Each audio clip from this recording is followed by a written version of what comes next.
Stars news video YouTube চ্যানেলে আপনাকে স্বাগতম। বঙ্গবন্ধু টি-20 কাপ 2020 বিপিএল এর পরিবর্তে এবার অনুষ্ঠিত হচ্ছে বঙ্গবন্ধু টি-20 কাপ টুর্নামেন্ট। এই টুর্নামেন্টে থাকছে না কোনো বিদেশি প্লেয়ার, শুধু দেশি প্লেয়ারদের নিয়ে অনুষ্ঠিত হচ্ছে। টুর্নামেন্টের দল থাকছে 5টি। দলগুলো হচ্ছে বেক্সিমকো ঢাকা, জেমকন খুলনা, ফরচুন বরিশাল, গাজী গ্রুপ চট্টগ্রাম এবং minister group Rajshahi.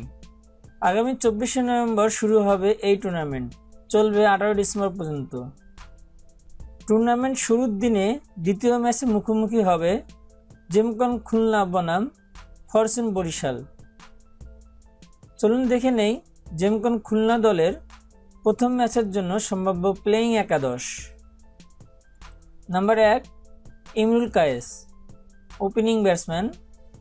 Number 2 Enamul Haque Bijoy, wicket keeper batsman.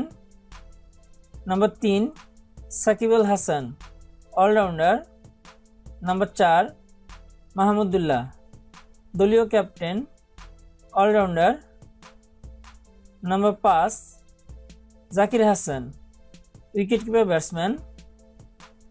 Number 6 Jahurul Islam, wicket keeper batsman. Number 7 Shuvagata Hom Chowdhury, spin allrounder. Number 8 Nazmul Islam Apu, bowler. Number 9 Shafiqul Islam, bowler. Number 10 Hasan Mahmud, bowler.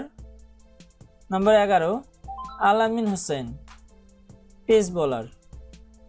তো বন্ধুরা, এই হচ্ছে জেমকন খুলনা দলের প্রথম ম্যাচের জন্য সম্ভাব্য প্লেয়িং একাদশ।